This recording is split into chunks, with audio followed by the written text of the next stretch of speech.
pés, para que os quero, se tenho asas para voar. Essa frase, eternizada por Frida, parece já anunciar desde cedo que sua história jamais seguiria os caminhos convencionais. O berço azul de Frida. Madalena Carmen Frida Kahlo Y Calderón nasceu em 6 de julho de 1907, na então vila de Coyoacán, na cidade do México, numa casa que viria a ser conhecida mundialmente como La Casa Azul, seu refúgio, seu palco e seu túmulo emocional. Ela dizia ter nascido em 1910, para coincidir com o início da Revolução Mexicana. Não era um erro inocente, era um manifesto. Frida se via como filha da rebelião, do renascimento de um México novo, indígena e livre das amarras coloniais. A família e os primeiros contrastes. Seu pai, Guilhermo Kahlo, era um imigrante alemão de origem húngara-judaica, fotógrafo detalhista e meticuloso. Da mãe, Matilde Calderón, herdou o sangue espanhol e indígena. A relação com a mãe era complexa, por vezes descrita como distante e severa, o que influenciou profundamente sua visão sobre maternidade e feminino. Frida teve 3 irmãs, mas sentia-se sempre diferente, deslocada, uma estranha entre os seus, o que a fez buscar refúgio em seu pai. Ele era epilético, e talvez por isso compreendesse mais sua filha quebrada, mais sensível, criativa e feroz. Desde muito pequena, Frida enfrentou a dor de corpo e alma. A primeira batalha, a poliomielite. Aos 6 anos, foi acometida pela poliomielite, o que atrofiou sua perna direita. Durante meses ficou isolada. Os colegas zombavam, chamando-a de Frida Pata de Palo, Frida Perna de Pau. A criança, que já era introspectiva, tornou-se ainda mais reflexiva e determinada. Mas essa fragilidade escondia uma força indomável. Para compensar a perna debilitada, seu pai a incentivou a praticar esportes pouco comuns para meninas da época: boxe, natação, futebol. Frida corria, escalava, enfrentava o mundo com os joelhos ralados e os olhos famintos por liberdade. O brilho acadêmico e o espírito revolucionário. Com apenas 15 anos, Frida foi aceita na prestigiada Escola Nacional Preparatória do México, uma das poucas meninas num ambiente dominado por garotos. Lá se destacou não apenas pela inteligência afiada, mas também pelo sarcasmo, pela irreverência e pelo modo ousado de se vestir, mesmo antes de adotar os trajes típicos mexicanos. Ali fez parte do grupo Los Cachuchas, formado por jovens com ideias políticas e artísticas rebeldes. Frida se aproximou de debates marxistas, lia Trotsky e Marx, discutia o futuro do México com a mesma paixão com que devorava livros de anatomia. Curiosamente, nesse período, seu sonho ainda era tornar-se médica. Estudava com afinco, interessava-se profundamente pelo corpo humano, talvez numa tentativa inconsciente de compreender o próprio corpo, que tanto a desafiava. Primeiras dores da alma. Durante a adolescência, viveu seus primeiros amores, suas primeiras desilusões. Não era uma jovem comportada. Frida provocava, testava os limites sociais, e sempre se sentiu dividida entre a obediência e a rebeldia. A morte precoce de uma amiga próxima a abalou profundamente. Foi seu primeiro contato direto com a mortalidade de alguém querido, e o primeiro dos muitos lutos que viriam a esculpir sua arte futura. Frida começou a escrever diários ainda jovem, repletos de ilustrações, pensamentos, questionamentos filosóficos e gritos internos. O despertar artístico. Mesmo sem ainda vislumbrar uma carreira como artista plástica, Frida já desenhava obsessivamente. Rabiscava os colegas, caricaturava professores, fazia pequenos retratos em cadernos escolares. Os traços ainda eram tímidos, mas a intensidade já estava lá. Nessa fase, já começa a surgir o que muitos chamariam mais tarde de realismo mágico existencial. Frida pintava o que sentia, o que via por dentro, e não o que via ao redor. Frase que define esse período. A revolução não estava só nas ruas. Eu carregava uma dentro de mim. Como diz o ditado, quem nasceu para brilhar, pode até cair, mas sempre levanta iluminando o caminho. O acidente que mudou tudo.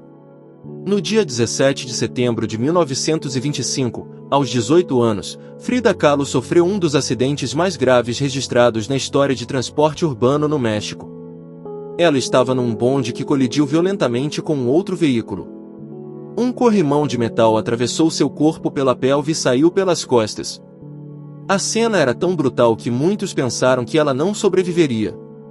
Frida teve fraturas na coluna vertebral, costelas, clavícula, ombro, bacia e perna direita em vários pontos. Teve o útero perfurado, o que comprometeria para sempre sua fertilidade. Ficou imobilizada por meses em uma cama, envolta em coletes de gesso e suportes metálicos. Mas foi ali, entre a dor física e o confinamento, que Frida descobriu sua salvação, a pintura. Com um espelho pendurado no teto e tintas que seu pai lhe deu, ela começou a pintar obsessivamente. Não quadros convencionais, mas retratos de si mesma, retalhada, transformada, mítica, sangrando e florescendo ao mesmo tempo. Eu pinto a mim mesma porque sou o assunto que conheço melhor, diria anos mais tarde. Assim nascia a artista. A mulher e o muralista. Em 1928, Frida conheceu Diego Rivera, o já consagrado muralista mexicano. Ele era 21 anos mais velho, comunista fervoroso, apaixonado pela cultura indígena e pelas massas populares, tudo que também encantava Frida. Os dois se conectaram imediatamente, tanto pelas ideias quanto pela intensidade emocional. Casaram-se em 1929. Era o encontro de dois vulcões. A relação entre Frida e Diego foi marcada por amor profundo, ciúmes ferozes, traições mútuas e reconciliações dramáticas. Frida o chamava de meu sapo e dizia que havia tido dois grandes acidentes em sua vida, o bonde e Diego Rivera. E Diego foi o pior, completava com ironia. Durante o casamento, Frida sofreu múltiplos abortos espontâneos, experiências traumáticas que ela eternizou em obras simbólicas como Henry Ford Hospital. Sua dor pela impossibilidade de ser mãe seria uma constante em seus quadros e em seus escritos. Arte como grito de guerra. Ao longo dos anos 30 e 40, Frida participou de exposições no México, Estados Unidos e Europa. Foi recebida por nomes como Picasso, Duchamp e André Breton, que a classificou como uma surrealista nata. Mas Frida retrucava. Pensam que sou surrealista. Mas eu não pinto sonhos. Pinto minha realidade. Seus quadros traziam elementos indígenas, cores vibrantes, natureza, sangue, mitologia, morte e sexualidade, tudo envolto em uma estética única, quase profética. Obras como As Duas Fridas, A Coluna Partida e O Veado Ferido são verdadeiras autópsias emocionais.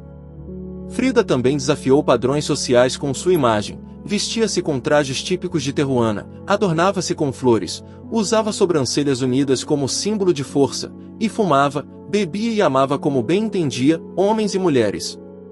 Ela viveu romances com figuras como a cantora Chavela Vargas, a fotógrafa Tina Modotti e até mesmo com o revolucionário Leon Trotsky, quando este se refugiou no México. Militância e identidade. Frida nunca se limitou à arte, era uma pensadora política e uma voz ativa no comunismo mexicano. Filha da Revolução, abraçou causas sociais e questionou o imperialismo com a mesma coragem com que enfrentava a dor no corpo. Foi uma das primeiras mulheres a defender abertamente os direitos das mulheres mexicanas à autodeterminação e à liberdade sexual. Na sua Casa Azul, promovia debates, abrigava exilados políticos e discutia os rumos do mundo com intelectuais de todos os cantos. No México, passou de curiosidade artística a símbolo de identidade nacional, especialmente após se recusar a ocidentalizar sua obra para agradar galeristas americanos. Coragem diante do sofrimento. Com o passar dos anos, sua saúde se deteriorou. Passou por mais de 30 cirurgias, ficou meses internada, sofreu amputação da perna e desenvolveu uma dependência de morfina para lidar com a dor crônica. Ainda assim, em 1953, quando realizaram sua primeira grande exposição individual no México, Frida chegou de ambulância à galeria e insistiu em permanecer deitada em sua cama no centro da sala, recebendo os convidados como uma rainha. Era seu último grande ato público em vida. Uma declaração de que, mesmo dilacerada, ela jamais seria vencida. Os últimos anos, entre a arte e a agonia. Após a década de 1940, a saúde de Frida Kahlo entrou em colapso. Ela passou longas temporadas hospitalizada, submetida a cirurgias dolorosas e tratamentos agressivos. O sofrimento era constante, mas Frida, com sua alma insurgente, nunca se entregou. Mesmo diante da amputação da perna direita, ela dizia: pés, para que os quero, se tenho asas para voar. A pintura tornou-se ainda mais visceral. Seus quadros dessa fase revelam um mergulho profundo no desespero e na consciência da morte. Mas também mostram fé, resistência e até um tipo de esperança rebelde. Frida não queria ser esquecida. Queria ser compreendida, sentida, lembrada, não como mártir, mas como guerreira.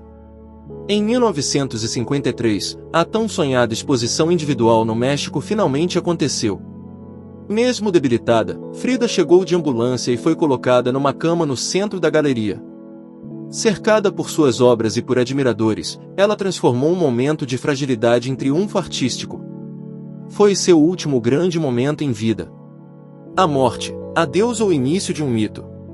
Frida faleceu no dia 13 de julho de 1954, aos 47 anos, na Casa Azul.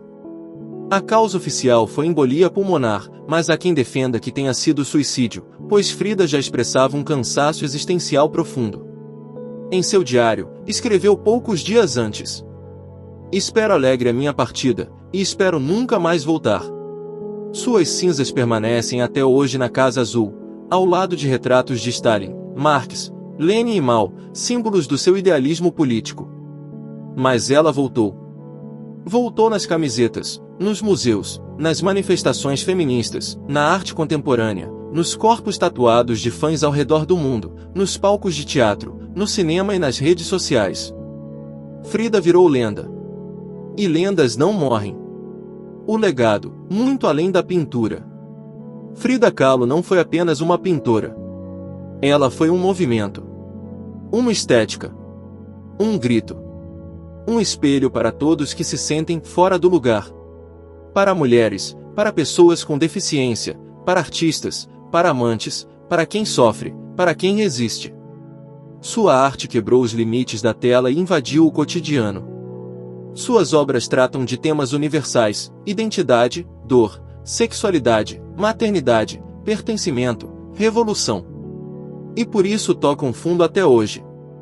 Frida também é um ícone LGBT+, por sua liberdade de amar e sua recusa em se encaixar nos papéis de gênero tradicionais. É símbolo do feminismo, por sua força em meio à opressão. E um emblema da cultura mexicana, por sua valorização das raízes indígenas, dos trajes típicos, das cores vibrantes do seu povo. Reflexões para a comunidade de notáveis. Frida nos convida a pensar: até onde você está disposto a transformar sua dor em força? Quantas vezes você já se reinventou, mesmo quando tudo parecia perdido? E o que da sua verdade você ainda esconde, por medo de ser julgado? Frida não viveu para agradar. Viveu para ser. Não quis ser eterna, quis ser verdadeira. E isso, por si só, já a torna imortal. Como artista, mulher, revolucionária e símbolo da liberdade interior, Frida Kahlo é mais do que uma notável, é um monumento de coragem pintado com as tintas da alma.